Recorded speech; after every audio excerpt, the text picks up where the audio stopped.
Army Regulation 621-1, Education and Training of the Military Personnel at Civilian Institutions.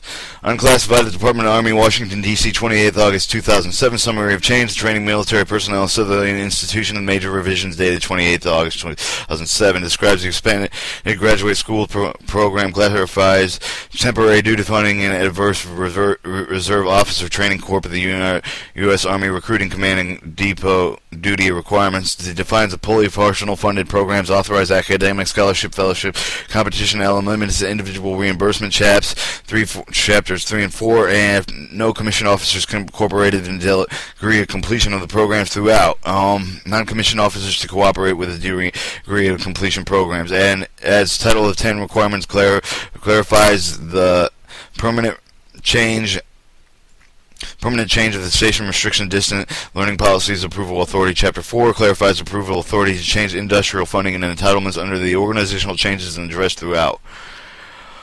Top headline letter, Headquarters, Department of Army, Washington, D.C., 28th August 2007, Army Regulation 621-1, effective 28th September 2007. Education and Training Military Personnel of Civilian Institutions. The George W. Casey Jr. is General United States of the Army Chief of Staff, and by order of the Secretary of the Official, Josie A. Morrow, Administration Assistant to the Secretary of Army. History. The publication is a major revision of the summary. The publication establishes the policy of training military personnel as civilian institutions. Applicability. The regulation applies to all agencies, activities, and Army commands unit directly under the dependent of the Headquarters of the Department of Army Personnel Support, and does not apply to the general officers, the Army Medical Department personnel, Army National Guard, and Army National Guard in the United States of the U.S.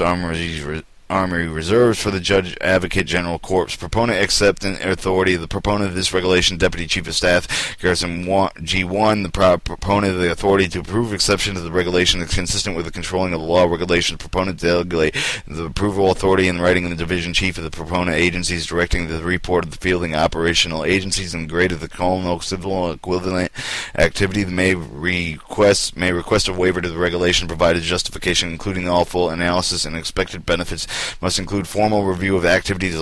Senior legal officers.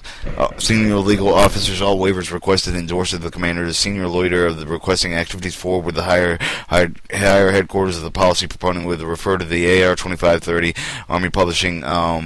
Guidance for the specific guidance, Army management controlling of the process. The regulation does not contain the management control provision supplementation. This regulation establishes the command and local forms prohibited without prior or through approval of the Deputy Chief of Staff, G1, DAPE, and MPO and S300A, Army, Pentagon, Washington, D.C., 20310-30. Suggestion improvements. User are invited to send comments. Suggested approval DA Form 2028. Recommendation change to the publication blank forms through the Deputy Chief of Staff of the Garrison DAPE and the MPOs S's and the 300A Army, Pentagon, Washington, D.C. 20310-0300. Source commander of the HRC at ZA, which is the 200 Stovall Street, Alexander, Virginia, 223320411. Distribution and publication available for the electronic media and is intended for the command level and the command level C for the active Army. In the continents, listed the paragraph and page number of Chapter 1, scope, goals, and groups, the purpose, reference, explanation, abbreviation, terms, responsibility, training, agencies. Chapter 2, administration of civilian school programs, overview, determining requirements, instructor, U.S. Military Academy, a prior civilian education, prior planning factors, budgeting the programs, contacting with the training institution, selecting notifications of the students, Army Weight Control Program, the assistant instruction travel log course, administration assessments, and record reports, and monitoring the training at civilian institution, records and reports, monitoring the training of the industrial program, arrangements in the course, training, attendance, personal conduct, and appearance for the publication, writings, extracurricular activities, post-schooling, and assignments. And Chapter 3, funding of the school, overviewing, determining the fully funded quotas, fully funded eligibility, fully funded application application process, assignment, instruction, reporting, student requirements, extracurricular activities, funding, and service application, recouplement, and post-school assignments.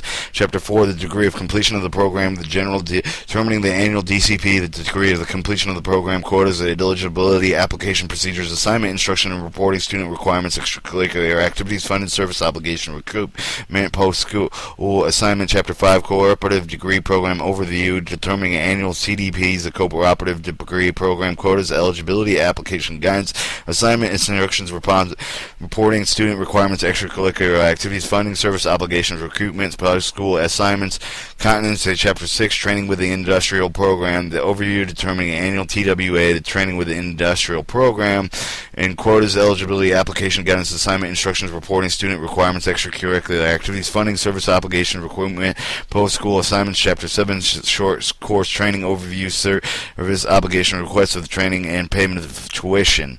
Appendix A, the reference on page 21, general glossary, starting in Chapter 1, the scope and the goals and the programs.